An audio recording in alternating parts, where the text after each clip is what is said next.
Jai Shri friends, the first verse we hear in today's gospel is, "And climbing into a boat, they followed him."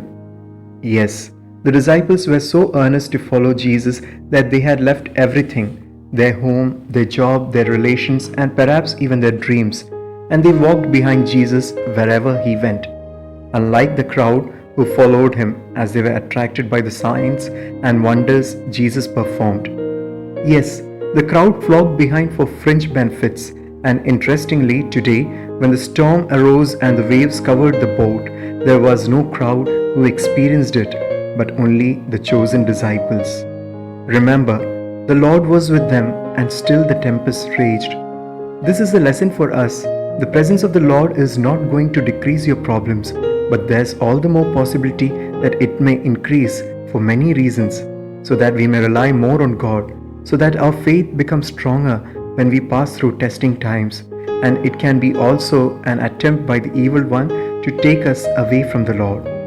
Whatever it be, how much do we long for the Lord is always a question. In these days, due to Corona, when churches are closed down and there is no sign of its end in the near future, there are many who question God, who have lost hope and perhaps even lost their faith in Christ. It is to them this gospel addresses. Do not forget, Jesus is there along with you in the boat. But how much do you long for him? On August 6, 1945, after the attack on Hiroshima and Nagasaki, a girl was found sitting in a battered room for days. One day, it so happened a priest carrying 2 bags with medical aid and another one with religious articles reaches near the dying girl. With closed eyes, suffering terribly, she opens the eyes, feeling the presence of the priest near her. She asks, "Father, have you brought Jesus?" The priest responds, "Yes," and she receives him, and the next moment she dies.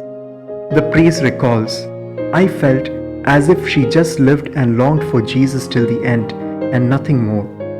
Truly, there are people around us with such deep longing for Jesus, but we fail to recognize Jesus and his power, especially in the midst of tribulations, and get tensed just like the disciples today, where Jesus feels sorry for them as he tells, "Why are you afraid, O little in faith?" Arthur Ashe, the legendary Wimbledon player, was dying of AIDS, which he got due to infected blood he received during a heart surgery in 1983. From the world over, he received letters from his fans. One of them conveyed, "Why does God have to select you for such a bad disease?"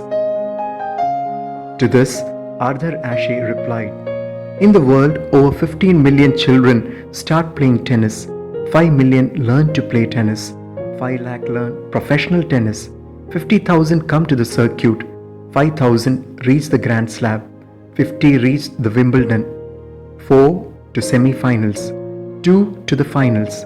When I was the one holding the cup, I never asked God, 'Why me?' And today in pain, I should not be asking God, 'Why me?'" And behold, all the city came out to meet Jesus, and when they saw him, they begged him to leave their neighborhood. Matthew 8, verse 34.